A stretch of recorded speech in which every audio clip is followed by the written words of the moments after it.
Okay, this is Andrea, from the Patient Empowerment Network. She is the executive director. Thanks, Summer. Thanks, everybody, for being here tonight. As Summer said, my name is Andrea Connors, and I'm the executive director of Patient Empowerment Network, also known as PEN.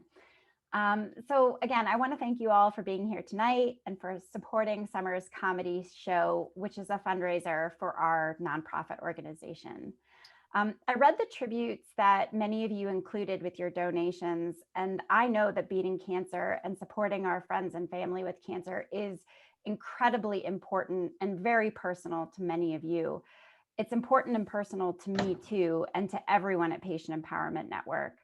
Your donations will help create free online resources that will educate and activate cancer patients and their care partners to achieve better treatment outcomes. Summer and Jeff are beloved network managers at Patient Empowerment Network. We are so grateful to have their talents on our team, and we're so honored to be the beneficiary of this fundraiser tonight. So on behalf of Patient Empowerment Network, I want to thank Summer and Jeff for all of their hard work in making tonight possible. And of course, I want to thank tonight's comedians, Laura, Josie, Kat, Karin, Mickey, and of course, Summer herself. So with that, I'll turn it back to Summer, and I'll just say break a leg and have fun tonight, everybody. Thanks so much. These pills cost, I have the date written here, $19,035 for 1 month. Oh my So their pills are something like $300 a piece. I don't know, but it's something like that. What if I lost one? Would I put an ad in Facebook with a reward? Theoretically, and they look like aspirin tablets. You could take dozens of them, die of stomach poison before you would die of myelofibrosis. And I'm also thinking, all that money, if I have any left over, I could sell them to drug dealers. Go. And dizziness could be the new high.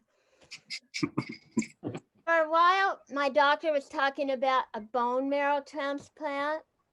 And as grateful as I'd be to the donor, I don't think I could handle that. When I go to stay in a hotel, I have to bring my own sheets. And it's a lot of bit close comfort for my blood and somebody else's bone marrow. Yuck. And the nurse from the drug organization calls me once a month. She's really nice, but I think she's just checking to see if I'm still around. Kind of like the morning body count at a retirement home. I've become a hypochondriac since this. I Google everything. I learned a lot. Crohn's disease, it's nothing to do with witches or old ladies. When I first started taking this drug, I was taking a comedy class, an improv class from National Comedy Theater, and they really emphasized high energy. So they kept telling me, "Oh, Summer, you have such high energy." Well, little did they know, I just took a pill and I'm trying to keep my balance. When I got this diagnosis, I went to my improv rehearsal, and the coach said, "Well, today we're going to talk about how our day is going and put it into our scenes." Oh, well, this is how my day is going. I just found out I have incurable cancer. He just looked at me. No, no. Will you be back next week? That was 3 weeks ago. I took the advice from an expert and I signed up for Tai Chi classes, but they were very slow and the music had no beat. The students were very disciplined and focused. And the teacher kept saying, "You're going too fast." So I went back to karate, combat, and kickboxing. I was in Old Navy trying on new jeans, skinny jeans. They're kind of out of style now, but how many of you are wearing them right now? Anyway, I was trying on skinny jeans, and this old elderly, but she was about my age approached, and she said, "We're too old for skinny jeans." Actually, that's not the way old people talk. I've never talked like that in my life. But people imitating old people, millennials, they always talk like that. But have you ever heard an old person talk like that? I have. No. Well, Nope. Yeah. Nobody's ever heard that, right? No. So I said to her, "Listen, lady, don't mess with me. I take karate combat. Don't fool with me. And I have a lot of living to do." And let's see, how do I do this? I'm going to introduce the next comic. That is Karin Tausan, who's really funny, and she has really good stories to tell. So take it away, Karin Tausan. Well, hi, everybody. I'm here in Florida, and it's actually dark, and it's beautiful. Normally, it's sunny. And this is my second time around with having cancer, so you'd think I know a lot. And as it turns out, I know less this time than I did the last time. You know, when my doctor called me and she said, "Well, you know, I hate to tell you this, but you have breast cancer." I said, "Wow, after 20 years, I got it again." I kind of freaked out. Have you all tried to find a wig? I gave all my wigs away. Oh, Yeah. no. Buying a wig, you just put that right up there with eyeglass frames, with jeans, bathing suit. And now I got to go out and buy new wigs again. Oh. So she said, "Oh, don't be so freaked out." She said, "Everything is different now. The advanced technology, it's really going to be easy." And my thought, are you kidding? Easy and technology in the same sentence? Right. I am the most technically challenged. You know, for example, I had to go see the surgeon, and I asked the little techie girl at the front desk, I said, "Can you give me a copy of my breast biopsy?" And she said, "Oh, well, that'll be in your portal." My what? Oh, yeah. Your portal. Patients have a portal.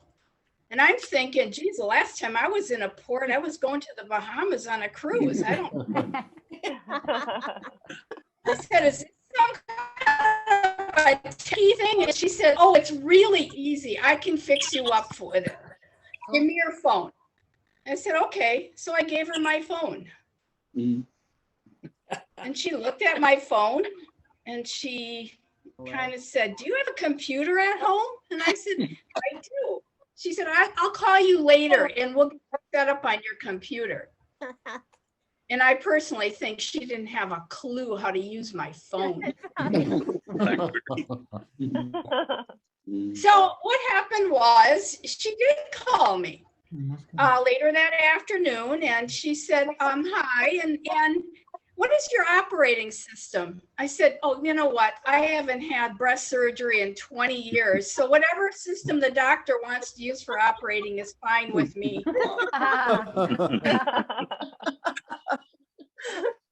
She said, "No, it's a computer thing." And I said, "Oh, here we go again. I thought it was going to be easier this time." So after almost a half an hour, we got all set up with all the questions and the passwords and what was your cat's name and your dog's name and your mother's name. And anyway, I got all set up and I said, "Okay, where's my biopsy?" And she said, "Well, it's not there yet. I have to put it in. So check again tomorrow and it'll be there."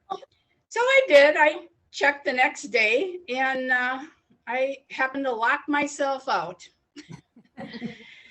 And I wasn't going to go through all that again. So I just called her up and I said, why don't you just mail me my biopsy? So she did. And a couple of weeks later, it came. And even though I'm a nurse, there were a couple of medical terms that I didn't quite understand. So I thought, well, I can just look those up. Well, I found something really frightening about Google. There's a lot of old information there. You got to check the dates because some of the things that I was reading had me dead. Yeah. And I said, okay, this is way too much information. Maybe I should go on Facebook. Somebody said Facebook has a lot of good medical information. But I'm in jail so many times on Facebook that really wouldn't work out for me. So anybody here on Nextdoor? That's the social media in your neighborhood? Oh, yeah. Yeah. Well, Yep. it can have a lot of good, useful information. You know, like if you lost your dog or you're looking for a handyman or borrow something. There was a lady who wanted to borrow a stroller for the weekend because her grandchildren were coming. And she got some interesting answers because usually they're helpful. Sometimes they're not. The first one was, oh, geez, I had one and I threw it out last week. That's helpful. Next person says, I think I have one somewhere. Let me look for it. Oh, that's helpful. Well, then another one said, for God's sakes, make those kids walk. That's what's wrong with kids today. They don't get enough exercise. No wonder they're not healthy. Good. I have a medical opinion here. And I have found once you start a thread on medical on Nextdoor, you have more medical experts than any hospital in the world. Yeah. And in the end, it all comes down to one thing. Do you wear a mask or not? Right? And I never answered that question because I would say I got cancer because I did wear a mask, or I got cancer because I didn't wear a mask. One thing I'd like to say though is you do get a whole different perspective on life when you have cancer. You know, I needed a new birth, and the guy came out and she had all these shingles and okay. He says, okay, I can give you a really heavy duty shingle and for $500 more, and I can extend your warranty for another 5 years. And I said, well, I have a better idea. Why don't you give me some cheaper shingle? Knock off $500 and give me a 5-year less warranty. Because I'm not going to need it. And I'm one of these people that when they call me and tell me my car warranty is running out, I don't care. I've already outlived my life expectancy according to WebMD. And finally, one thing I would like to say is that if I'm walking down the street or anywhere and you look at me and make a judgment if I'm wearing my black fishnet house and black, I will look you straight in the face and say, I have cancer. Thank you, Joe Biden, for that. Good night, everybody. Getting a lot of feedback. Thank you. All right. Let's see. It was hard to hear. What's it? I know. Yeah. Hard. We apologize. Oh, that's all right. Maybe there was a lot of There's a whole background. lot of talking going on. Yeah. I don't know why. People should probably mute themselves. Yeah, everybody go ahead and mute yourself. Please.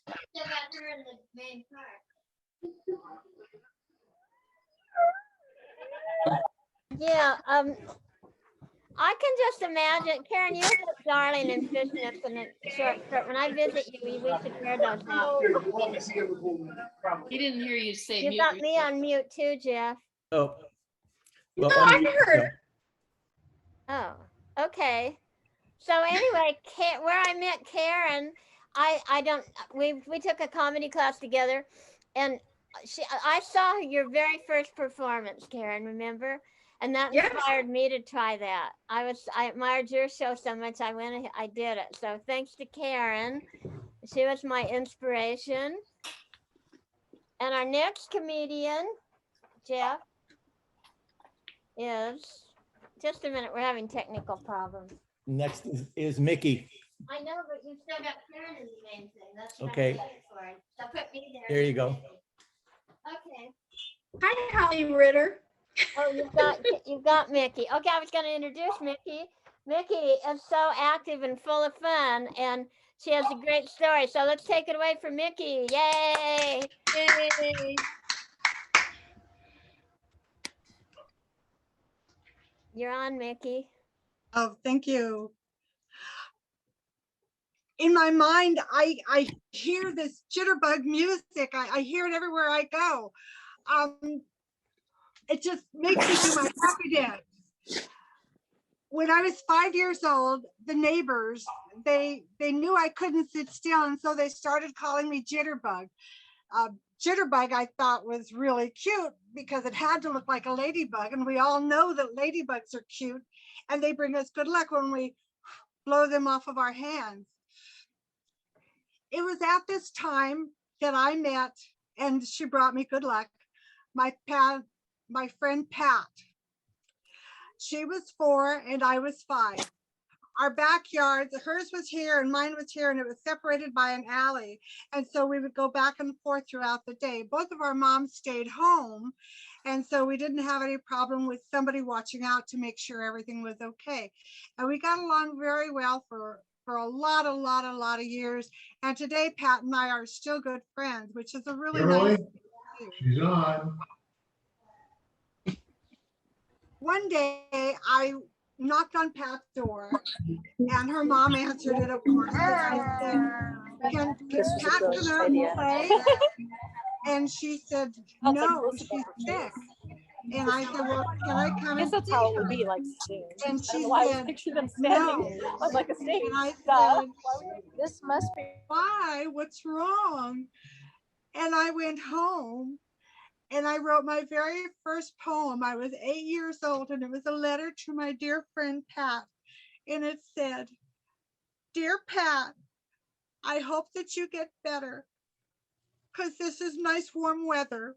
Oh, okay. And I brought it over to Pat's mom and I said, please read this to Pat. And she did. Well, Pat got better. She didn't have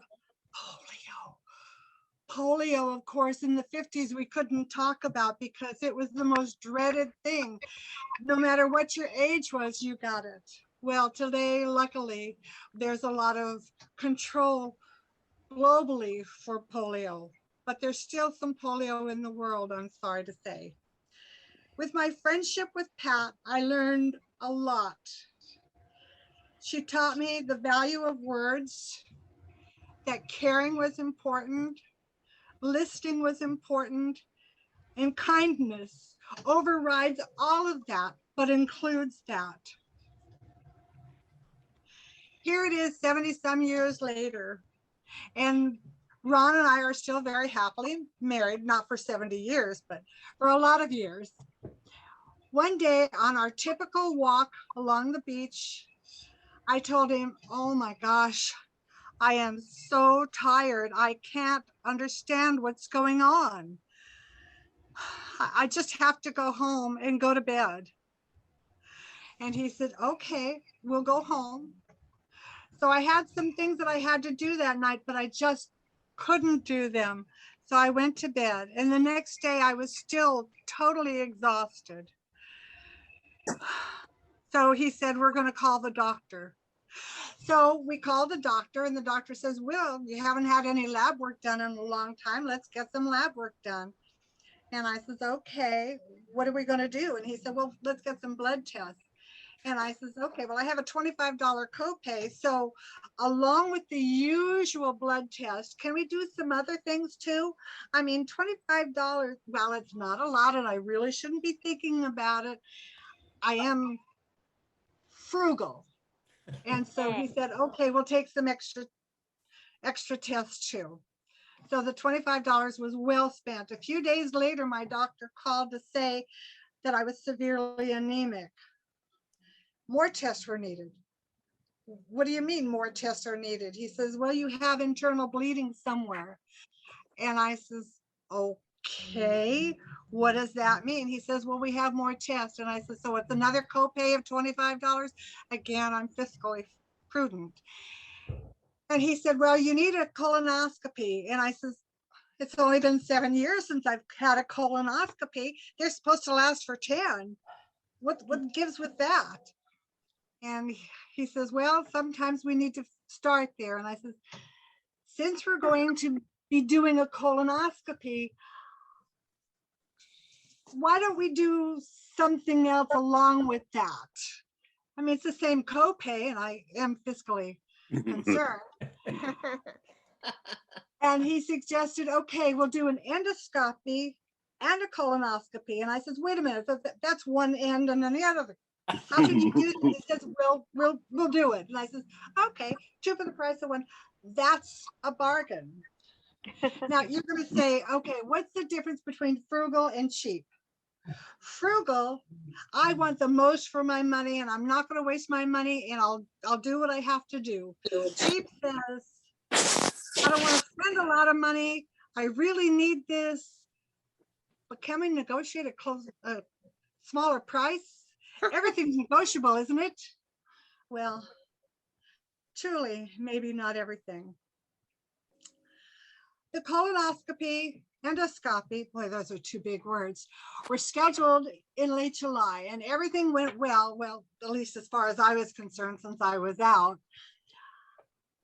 I was waking up groggy, and the doctor, Dr. Poon.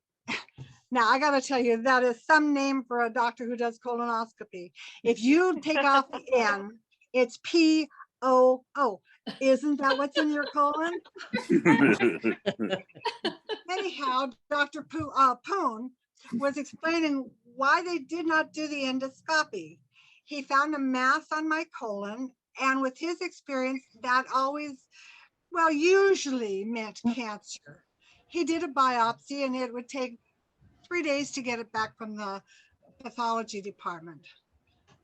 Groggy, I turned to the nurse and I tugged at her sleeve and I said, it can't be cancer.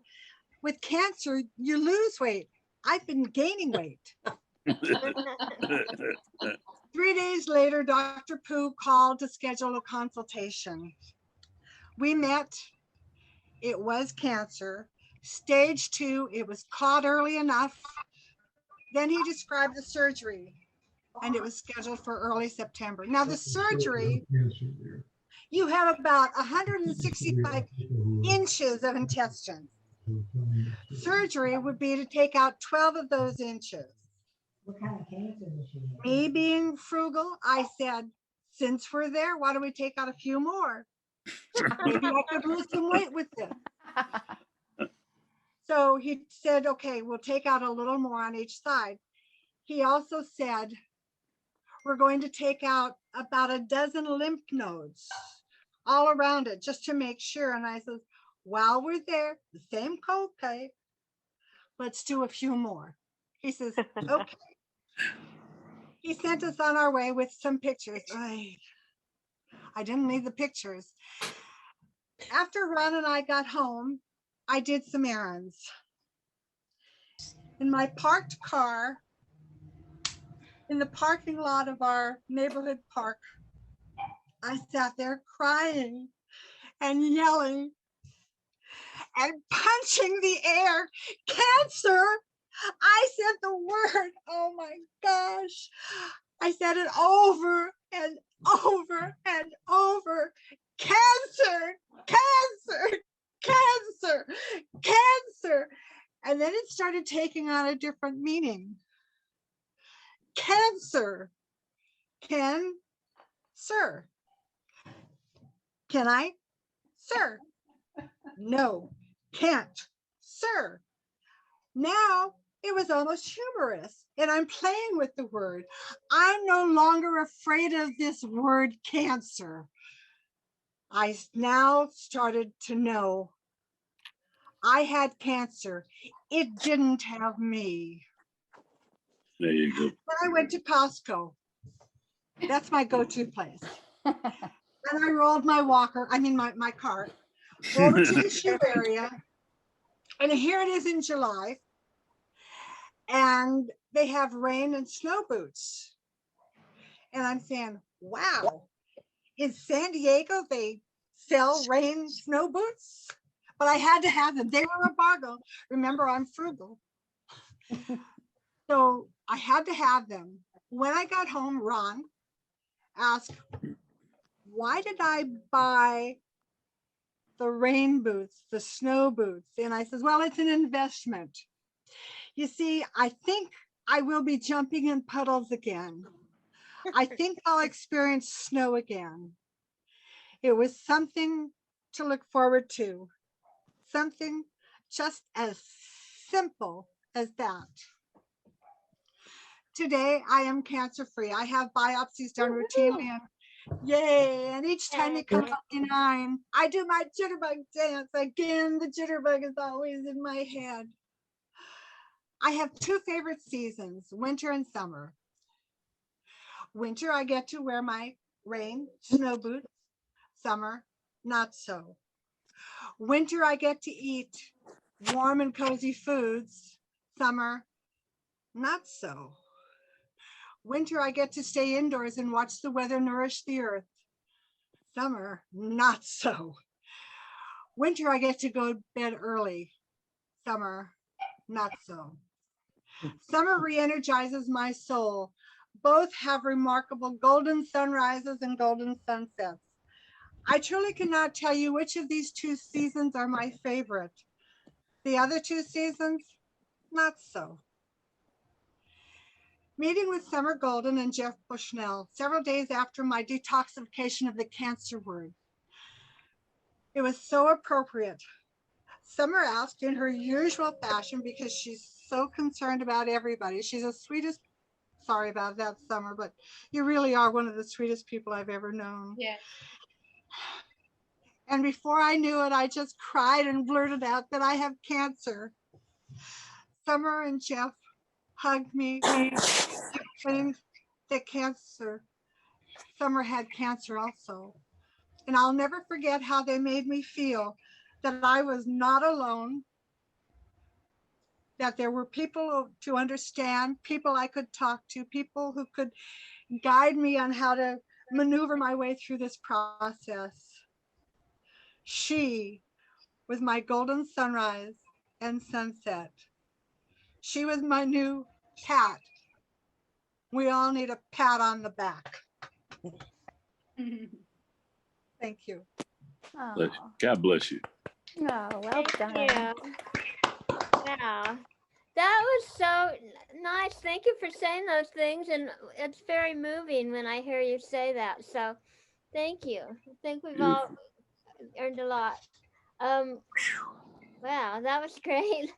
Next, we have someone who is very funny, very subtle, and I met her when she was doing the comedy and lining up comedians at the Space Bar. And I thought, and I still do think she's very funny, very subtle. Kat McCoy. Hey, go ahead. Hey. Yeah. Come on, Kat. Well, you know, it was just a few years ago, and it was Christmas Eve, and it was 4:00, and I was helping my daughter with her annual Christmas Eve evening plans for dinner, and the phone rang, my cell phone rang, and I thought, that's my sister. She's calling to wish me a Merry Christmas. She always calls me on Christmas Eve. No, it was this gynecologist calling me. She said, I didn't want the holidays to go by without letting you know that we got the test results back and you have uterine cancer. I said, oh, and she said, I want you to call the oncologist right after the holidays. And I said, okay. And I said, is there anything else? And she said, well, just one thing. I just want to wish you and your family a very Merry Christmas. Thanks a lot. Okay. So that's how I found out. But it turned out, okay, I had hysterectomy on February 11th, and then I was one of the lucky ones. I haven't had any problems since, and that's been a few years ago. When she said there were signs of cancer, I said, that can't be. I'm a Sagittarian. I've known that for years. No way. But I'm here today to say to all of you that it's never too late and you're never too young to make a total fool out of yourself in front of other people. That's what I'm doing. Actually, I had to work on my self-esteem to be able to do this. Mine was too high. That's because I have a lot of class. See the bags under my eyes? They're Gucci. Oh. Yeah. Well, the doctor told me I should get 8 hours of sleep, and I said that's not a problem. Take me about 3 days. 60 is the new 40, they said. Yeah, well, 9 o'clock is the new midnight. The older I get, the earlier late is. You know what I mean? Yes. I've had my patience tested. I'm negative. That's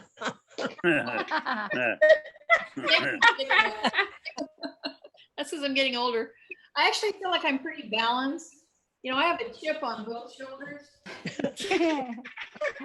I think Still cute as hell. church. I didn't have baths when I was a kid. I was baptized every night. That's what happens when you're home church.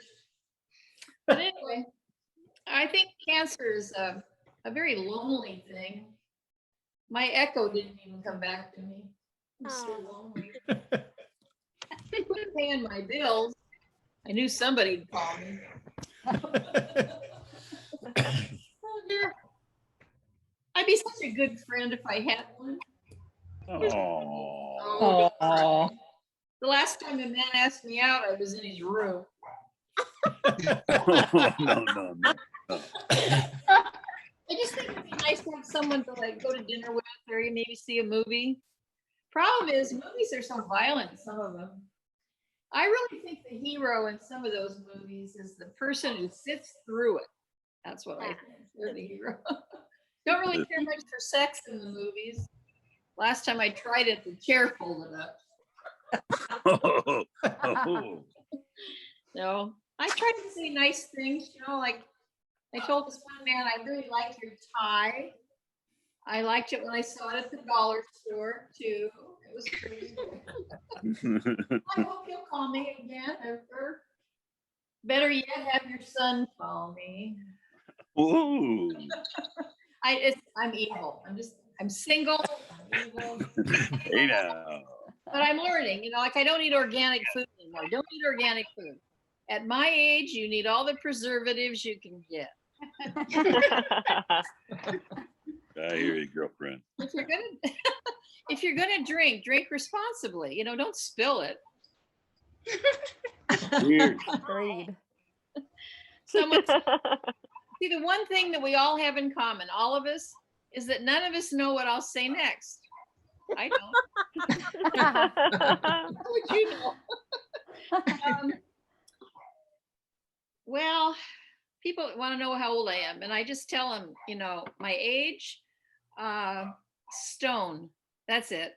Yeah. Isn't that close enough? Yes.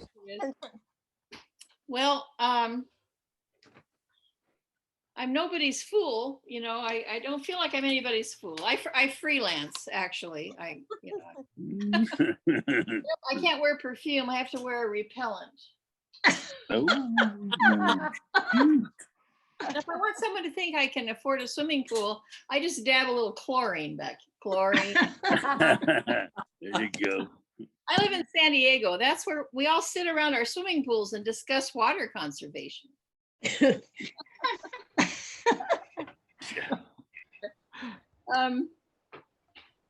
Well, I have trouble with, like, when someone tries to give me directions, they use these really weird words, you know, like east, south. I don't understand that kind of talk, you know. Cannabis is, some people say take cannabis, it'll relax, you know, medical marijuana. Yeah. I think Congress had a joint session.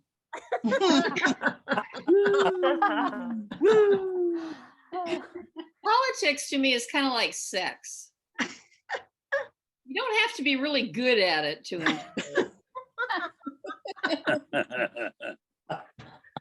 You know, if you leave a party, you're considered a traitor.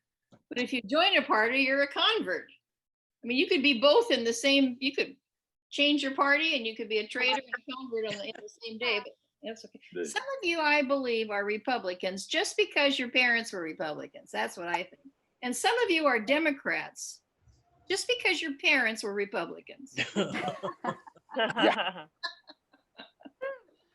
I had dinner with Summer one time, and she fixed a turkey, and I knew it was a Republican turkey because it had 2 right wings.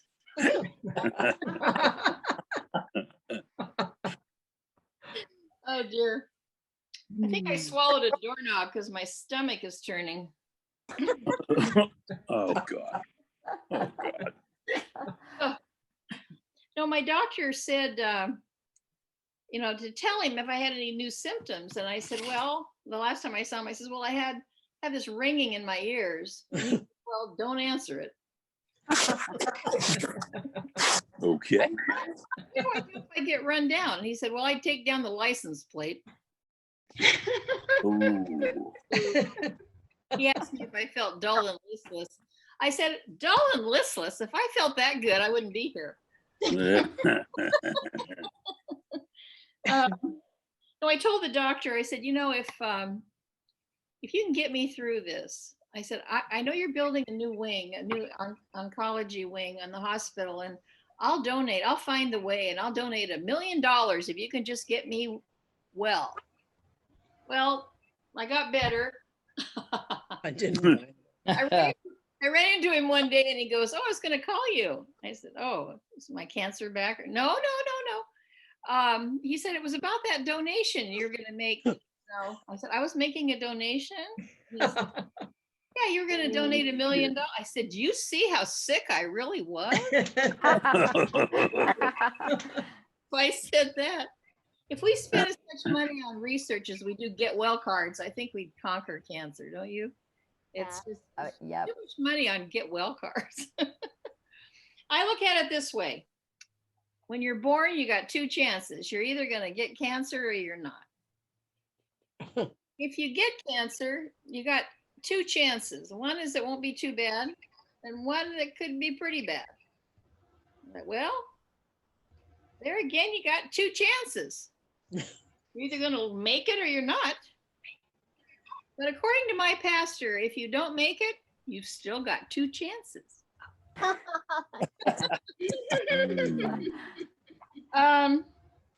I've noticed that when people say cancer, a lot of times they whisper, you know, like she has cancer. Kind of like when, who was it that was talking about polio? Same thing, cancer. And you think, and then I started listening, and it's like there's a lot of C words that people whisper. Some you can think of that I can't say. But one's like, you know, she probably has cancer because she spends so much time, you know, smoking cigarettes. Yeah. And her son has cocaine. He does cocaine. And her daughter's pregnant again. Guess why? Because she doesn't know what to do with a condom. And what's really weird about all of that is her husband is a cop. See all those C words. And anyway, I hope that you'll all be just, you know, if you have cancer, I hope you get over it. If you're healthy, God bless you. And, you know, I hope you'll remember Kat McCoy because she thinks she's such a comedian. Thank you. Great job. Congratulations. Great, Kathleen. Thank you. Wow, she's so much fun and brilliant. This is my dog. She wouldn't stay out. Anyway, okay. Betty?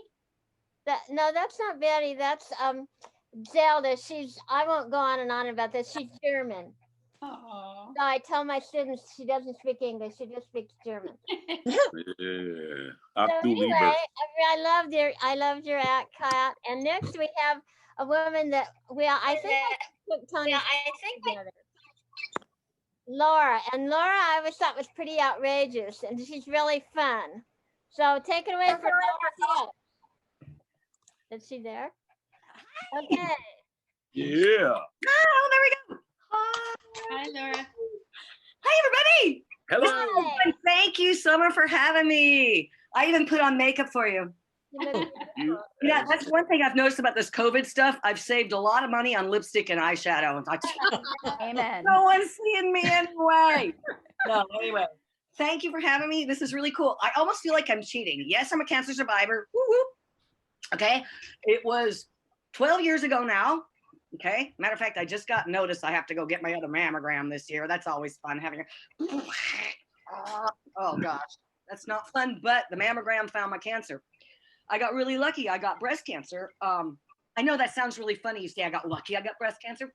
Well, okay, let me backtrack and say why I got lucky and got breast cancer.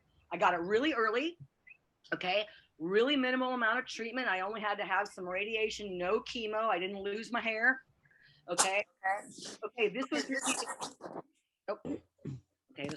this was really interesting. When my doctor called me, you know, she goes, I'm sorry to say, but you got cancer. And first I'm like, okay, I'm all, well, boo-hoo. Okay, let's do this. How bad is it? Not so bad. You got it really early. You got just really small first stages, and it's on your left side. All we have to do is do a lumpectomy. And I'm all, really? Oh, shit. My left side? Okay, I have had an issue all my life of being extremely uneven. Okay, my left bajinga booble was a lot bigger than my right bajinga booble. Okay, and it was frustrating because, you know, even the bra, you could kind of tell, whatever. So I kind of jokingly said to the doctor, I go, really? This is the bigger boob, doc. Can you even them up? She did. Oh my God. It used to be like this. Now I swear, 2 shifts in the night. I have the most Gucci's for a 61-year-old woman you'd ever want to know. I swear. But Yeah. I started writing jokes again, and I go every week or whatever. What's my weekly joke? But I remember when they put me under the surgery, you know, in the surgery, they knock you out, whatever. All I know is I woke up and I have this weird thing, this subliminal thing of I like to write parody songs. I've even nicknamed myself Weird Al Yankovic. Can't sound like Weird Al, but I'm Weird Al Yankovic. Yeah, I've got an album. Oh, God. Okay, but I just subliminally half goo goo gaga. I wake up, I look down at my boob. Well, they have to dye it so they can see where it's going. And all I did is I looked down at my boob and went, blue boob. Standing alone. Stop it. Blue, blue, blue, mama, mammary. And I just threw up and went back to sleep. But that was my experience. So like I said, even hoochie woochies, how lucky am I? No, but I got it really early. Yeah. But anyway, enough with the cancer stuff. Let's talk about some fun stuff like what I'm doing now. Okay. I do cat rescue. Okay. See this right up there? That's a painting of all my kitties and duplicated it right here on my even boobies, the one line, boom. Oh, yeah. All my kitties.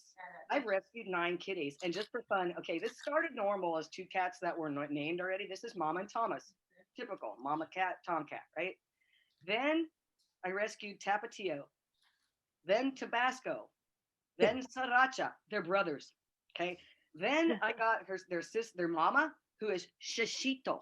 And then I got Gin Gin and Pepper. So I ended up with 9 kitties. And right now I've got one in my kennel that was injured. So I'm fostering right now. I have 10 cats. 10 cats. Wow. Well, what's really weird is that I actually have a husband too. What? Crazy cat lady with a husband. Okay. I got really, really lucky. Well, I do TNR. It's called Travel Due to Return. I go into a cat colony and I scope them out and I get their trust and I tempt them with all their favorite little things. Then I trap them. And I get their little nuances, whatsies cut off. And then I put them back into their colony unless they're able to be homed. Okay? I kind of did the same thing with my husband. Tempted him with all those fun things. And I basically, well, you know what? I didn't turn him back. I decided to go ahead and keep him. But what's funny about my husband is I met him very late. Okay. I was 37 and he was 36. Okay. I'll backtrack a little bit. I'm an actor here in San Diego, so I'm pretty much unemployed. But I had a gig, you know, a few years back where I was in a movie, right? And I saw this really cute sound guy, and I'm like, okay, number one, he's got a job. We're in a movie together. He's the sound guy. I started talking to him. He smiled. He had all his teeth. What? Then it wasn't a wig. He had all his hair. I hit the trifecta. He didn't want kids. He loves cats. Oh my God. This is so cool. So here, and get this. Okay. Finally, 9 years later, we get married, right? So I'm kind of thinking it's kind of cool where I'm all my husband. He's 6 years younger than me. I'm a cougar. You know, and he's got a really good job. I don't really have to work. I'm a trophy cougar. Sweet. Yeah. Trophy cougar. So I'm couging. So I'm having fun with my girlfriend. We're having lunch. My buzzkill friend, Cindy. So I'm looking at her and I'm really stoked because you know what? My husband's a lot younger than me. We finally got married. I'm a coug. And she looks at me and goes, Laura, you know, 6 years doesn't make you a cougar. It's only 6 years younger. And I'm looking at her going, oh, okay, fine, Cindy. So my husband's only 6 years younger than me. My boyfriend's 25. Yeah. My husband just went to go dinner. He didn't hear that. Don't worry. That's kidding. No, but anyway, what's fun about I kind of want to kind of grasp getting older, but it kind of sucks. You know what I mean? I'm 61. And then right when I turned 60, all this freaking COVID stuff happened and I couldn't go out anymore. I couldn't go get my freaking senior discount. I couldn't go to Coco's and flip that menu over and go, discount. It sucked. Couldn't go get my early bird special. Okay, so now I've turned 61, so I gotta own this stuff, right? So I thought this is kind of, you know, fun to brag about it. Well, okay, a girlfriend of mine goes, you know what, Laura? You look really good for 61. What's your secret? What do you do? I went, well, you know what? It's pretty simple, okay? I exercise, I eat right, okay, and I get a lot of rest. Delaine, Juvederm, Botox. That's right. I have more fillers in my face than I can pronounce. That's right. Matter of fact, Botox is a girl's best friend. Okay. Back to that Weird Al thing. I wrote a whole song. Okay, you all know, okay, the song Diamonds Are a Girl's Best Friend. Okay. Yeah. Well, the song goes to that. Okay, so get in your head. Diamonds are a girl's best friend. Okay, so I'm going to sing a couple of verses. I won't sing the whole song because I don't have that much time. Okay. There may come a time when a hands-on employer won't give you the job because your face looks like a blob. Men grow cold as we get old, but we all wrinkle up in the end. But with haircuts and manscapes, my face won't lose its shape because Botox is a girl's best friend. I know it's kind of silly, but it really is the best friend. You know, I know things don't move. You know what? It's funny. I call it the sisterhood of the injected face. We all scope each other out, right? I can usually spot somebody that's had work done. I can usually go, her face isn't moving. She's had work done. Sisterhood. Right? So I was talking to this lady that obviously had a butt shit of work done. I mean, excuse my language, sorry. But ton of work done. Okay. So I'm talking to her going, gosh, I love my Botox girl. She's the best. Okay. Someone's phone is ringing. I'm not here. That's my phone. You're Sorry. blowing my punchline. Oh, how do I do it? Someone shut the phone, please. My Okay. God. So, Sorry. where was I? Okay. You're So- fine. Botox. Okay. So she looks at me. She looks at me literally stone faced, pun intended, like this. What do you mean? I've never had any work done. Ever. My face has always looked like this. Oh God. I'm like, yeah, okay, all right. I'm saying sisterhood. But anyway, I know. No, but what I like doing is there's many things I thank, okay, because I thank lasers, okay? Laser hair removal specifically, okay? Lasers have saved my life. I used to have a beard and a mustache, okay? And Happy Trail, that wasn't very happy. I mean, I had to manscape myself, literally manscape myself. It sucked. So thanks to laser, I'm smooth as a baby's booty. Yes, thank God. Lasers don't work really good though on those veins on your legs, those horrible spider veins. Okay. The good thing about that is that if I get lost, I can just pull over. I don't need my GPS. I'll just look up my left. I can look at it. Goes that way, street goes that way. No, and then between the glasses and the hearing aid, I wear a hearing aid. You know how awful that is? I can't hug anybody because of feedback. I go like this. No, it's terrible. So between that, oh, and this is my other favorite thing. Hello. What the? My mom used to call it her second wave or her chicken wing. Okay. Sorry. No matter how many kickbacks you do, it's like, oh no, she mastered. You know what she did? She mastered the queen wave. Mastered the queen wave. That's right. You wave like this. That's right. But anyway, what else? Okay, like I just want to have some fun. You know what? Okay, I'll wrap this one up with a little bit of more of Weird Al Yankovic. Okay, all right. Do you guys all know who Prince is? Prince, unfortunately, he passed away 5 years ago. Prince, Purple Rain. You know Prince, right? Yes. Come on, people. Oh yes. Okay, so here's my tribute to Prince. Okay, I'm gonna leave couple songs. I'll leave you with. Okay. Do it.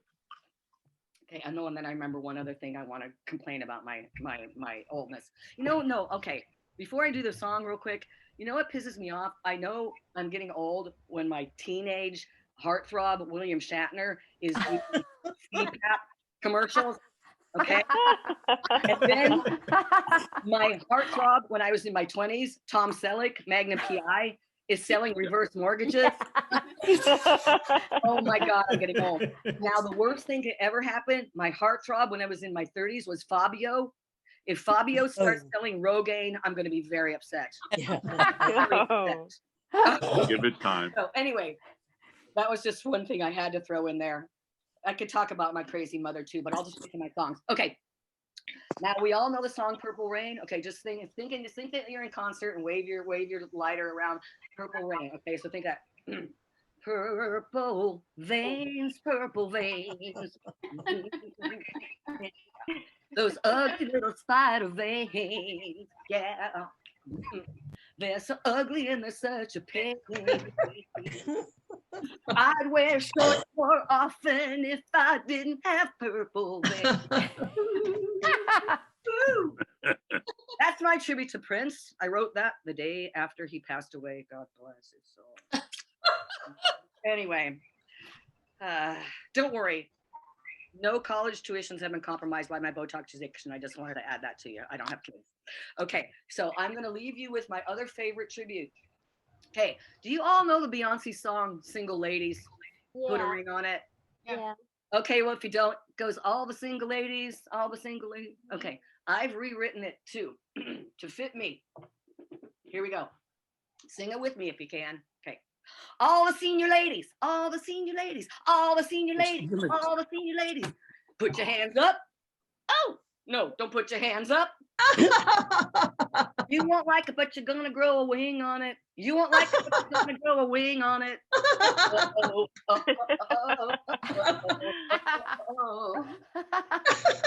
Thank you, Summer. Thank you for having me. Thank you for listening to my crazy.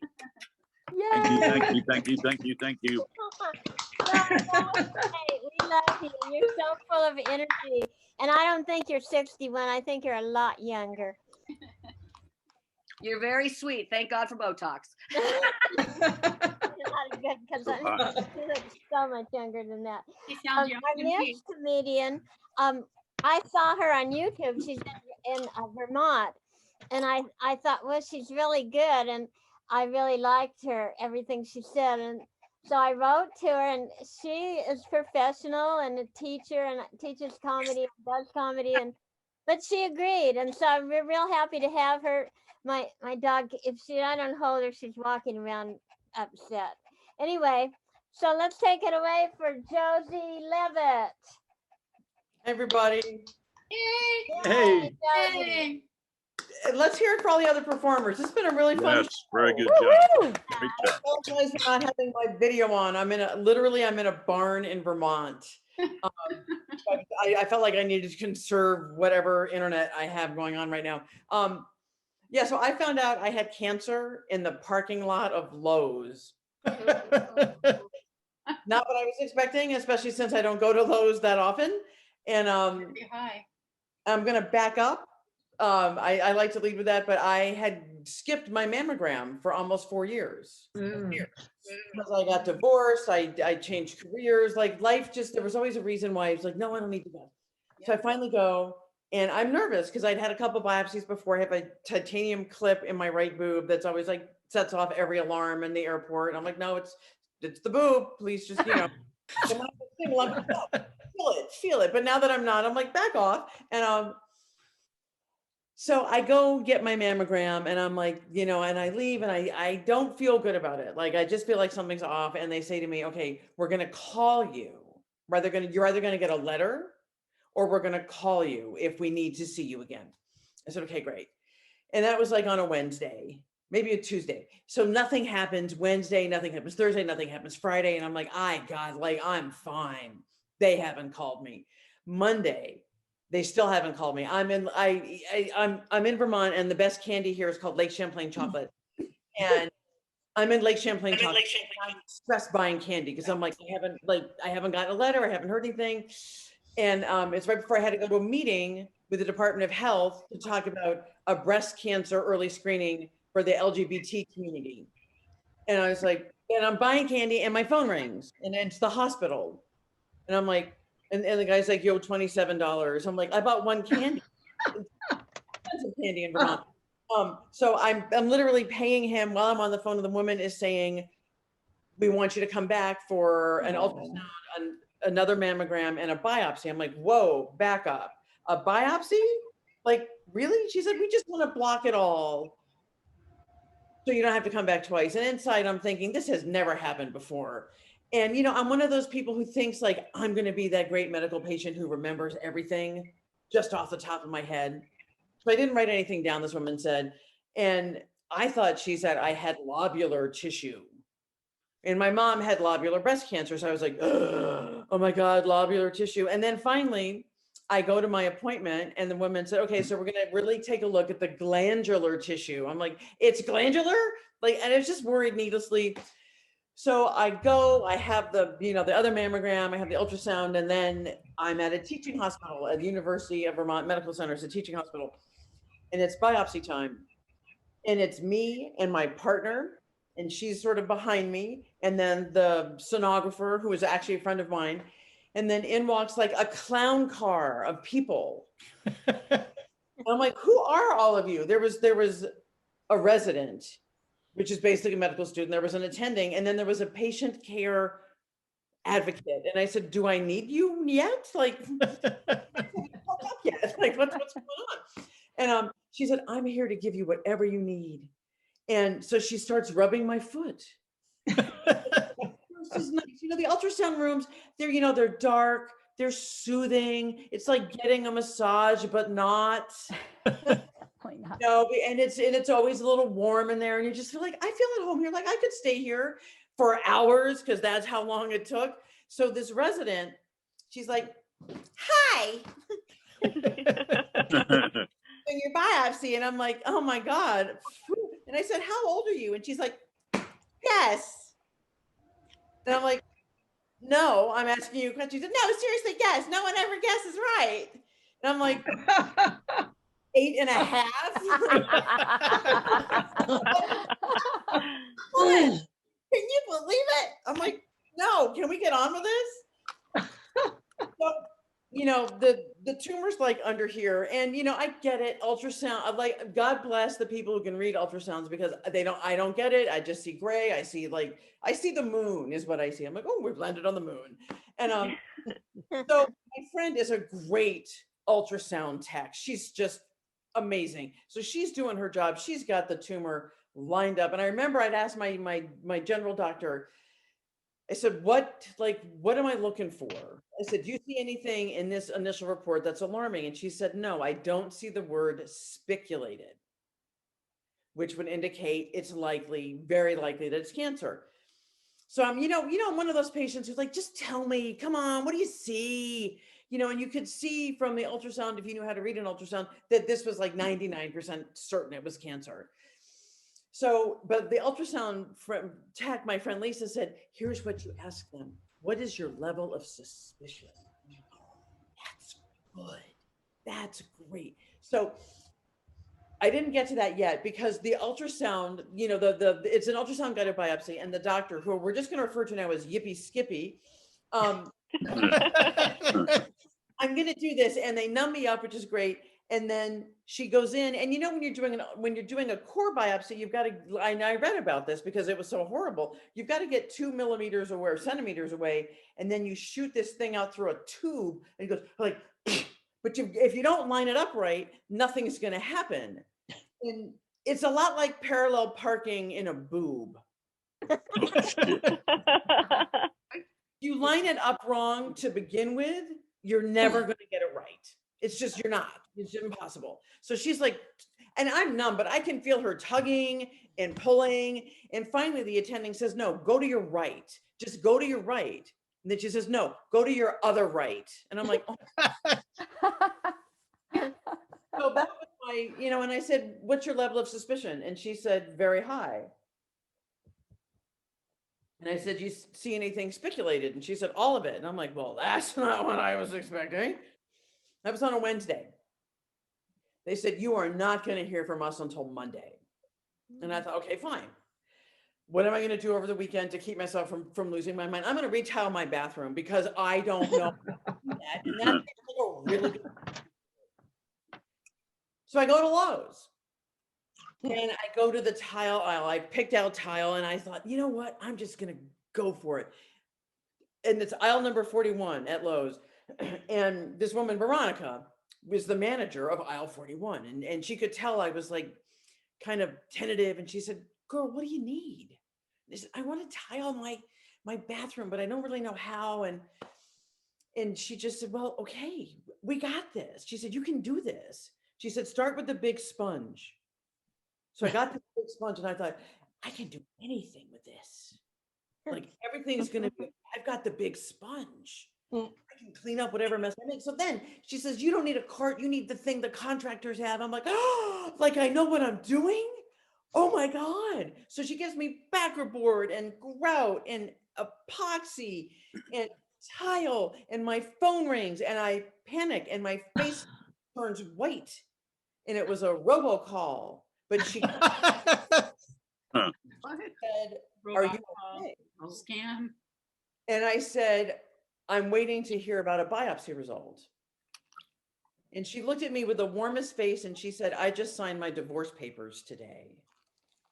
And then we hugged each other in the middle of Lowe's. We were each alone in our own misery, but just like we needed to reach out, it was great. And then I get to my car and I'm like, I got this. My car smells like a construction site. I'm feeling really positive. And then my phone rings for realness. And it's Ellen from the breast care center. And she calls and she says, are you in a place you can talk? And I look around going, yeah, I'm at Lowe's. Yeah, I can talk. So, just, you have invasive ductal carcinoma. And I'm like, I need to write this down. And I could only find a copy of my old lease in a like faded purple Sharpie. So I'm just writing it down and I'm like, invasive ductal carcinoma, grade 2, moderate. and 2 centimeters or whatever, 1.5 centimeters. And I'm just writing all this down. And there's so much information that all I did was I circled the phrase invasive ductal carcinoma, and I made an arrow up above it. And I said, you have this. I was just getting like, and then there's this moment when you find out you have cancer. 2 things happen. First, you have to tell everybody. And then you realize, which is actually really lovely, how many people love you, because you're like, I have to make 5,000 phone calls. And this other thing happens. Well, okay, 3 things. And you get this immediate shot of clarity, because you're like, everything else falls away. It's like, I have cancer. I don't give a shit about, like, I've just dented my car. Was I not supposed to swear? I'm sorry. And and so like everything falls away. And then you realize very, very quickly, if you're me, you have the cancer card, which is amazing. It's like get out of jail free for anything you don't want to do. And no one can say anything because you have cancer. That's true. And it's the word that we whisper. And so, and everyone does whisper it. I'm like, just say it. Just say it. You got cancer. And it's really hard to say, like, oh my God, I have cancer. But the more I said it, the easier it got. It's like, okay, I have cancer. And I was sort of like, no one expects the Spanish Inquisition. And people who know Monty Python got it. And people who didn't are like, you are really weird. I'm like, I know. But then, so this weird thing happens when you tell people you have cancer, especially people you don't know well. They do a lot of this, arm squeezing, your forearm. They're like, you're gonna be okay. Really, you're gonna be just fine. And I'm like, A, you don't know that. B, stop touching me. And C, the reason touching me is, I think, partly to make a connection, but I also think partly there's this little tiny part of them that wants me to know that they know I'm not contagious. Yeah. It's always been like, I want to go like, now, of course, you can't do that because, that's, you go to jail now if you did that. So my partner and I, so I tell everybody, and everyone's like giving me advice, like what to do. And I used to have curly hair, but like down to my waist. And once I found out I had cancer, I did like 3 graduated haircuts. So my hair was just probably a little shorter than this, because I thought, I'm not going to lose my hair and be like completely freaked out that I've got, 3, literally like, but I felt like 3 feet of hair. It wasn't quite that much, but a lot of hair. And so I am getting all these short haircuts. Everyone's like, what are you doing? I'm like, I'm getting ready for chemo, because I knew I needed chemo. And all these people are like, you're going to do chemo? Why? I mean, chemo's poison. The complete strangers at the coffee shop are like, chemo's poison. I'm like, yeah, I'm aware that chemo's poison. You know how I know that? Because they tell you it's poison. They don't miss a beat. How many people, show of hands if I can see you, had to go to chemo learning class? Okay, just me. I get, okay, a couple people. And you go to chemo learning class before your first round of chemo because they want to scare the shit out of you. But they also want to tell you what's going to happen. And they're like, by day 15, you will start to lose your hair. Days 3 and 5 after your infusion, you will feel this, this, this, and this. If you get a fever over 100.3, go to the emergency room. I'm like, what if I get 100.2? They're like, you're fine. How's that possible? And I remember they said, you cannot exchange bodily fluids with anyone for 48 hours after your infusion. And my girlfriend and I looked at each other, and I guess we looked crestfallen. I with some look, and the nurse just thought like, no, it's okay. You can still cuddle. And I'm like, no, the fact like that something inside me for 48 hours, it could make my girlfriend sick if I kiss her. Like I can't kiss the woman I love after a round of chemo. Like that's what I know, it's poison. And people were, I'm not a slender person. People are like, you shouldn't have any sugar. Are you having a scone? That's a bad idea. And then I lost my hair. And, I decided not to wear a wig because I knew I'd be like really worried if the wig would just like tip. And I'm hot enough as it is on a regular day. And I thought, I think at least for me, I would have worn a wig to make other people feel comfortable. And I didn't want to do that. I was 53 when I got diagnosed. I'm 56 now. And I was just like, you know what? I'm going to rock a bald head. And it turns out I have a really cute round head. So if I ever have a weird hair thing, I'll just shave my head again. But when you're a middle-aged woman in Vermont with a bald head, you might as well get a neon sign over your head that says, yes, I'm getting chemotherapy. Because people are just like, what are you doing? I'm like, it's just a bald head, like relax. And these little kids would be like, look at you. And I finally turned to this one kid and I said, just ask. Like, what? I said, well, just have him ask. It's okay to ask. This is rude. Asking, not so much. So he said, why don't you have any hair? And I said, I'm taking medicine that made it fall out. He's like, okay. So simple. So I'm just going to tell you this one story quick. We found out that I had cancer, and my girlfriend and I had already planned a trip to go to Cat Island in the Bahamas. And it worked out perfectly because we got back on March 10th and my surgery was on March 12th. So Cat Island in the Bahamas is this little spit of a gorgeous little island. We had rented a house. What you do when you get there is they take you to the local supermarket on the island, which sucks. And I had been to Cat Island before, and I said to my partner, I said, look, we're going to have to bring our own food, some of it. So we brought we're lesbians. We brought grains because that's what we do. Grains. We brought lots of grains, and we brought like the bases for everything. But we got to Nassau, and my girlfriend realized that, we still need stuff to cook with that we had. And so we go to like what the equivalent of Whole Foods is, and we shop like we're on a game show because we have like 15 minutes before we have to catch our next flight. She's like, okay, get a frozen chicken. And we're like throwing stuff across the aisle, and we get like chicken broth and peanut butter and milk and veggies, and we got a frozen chicken, and she brought bags from our co-op, reusable bags. I'm like, we couldn't be gayer if we tried. Get to the airport, and we're the only people checking in. And the woman behind the counter, the security person says, whose bags are these? And we're like, those are ours. She's like, these are really heavy. What's in them? And I looked at her and I thought, I have one chance at this. And I leaned across the counter to her and I said, it's food. It's organic food. It's broth. It's peanut butter, because I'm having breast cancer surgery 2 days after. And I want to make sure that I eat right while I'm down here. And she looks at me and she takes my arm. She's like,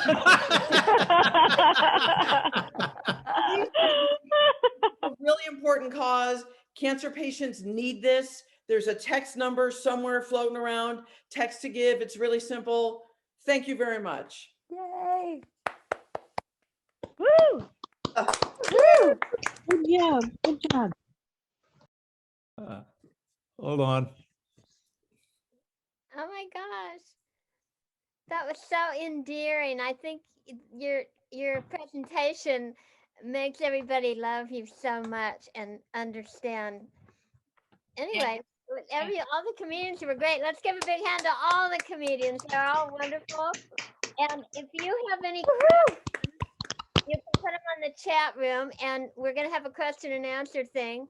And Jeff will read off the questions if there are any. And I'm sure the comedians will be happy to answer the questions. Now you got to look at me instead of all these really nice, beautiful comedians. We'd like to thank you all for coming and supporting a Patient Empowerment Network and finding out how cancer can be really good medicine. I'm sorry, comedy can be really good medicine for cancer. And I'm no comedian. I know it's changed our life, and it's been a real big portion of what we're advocating.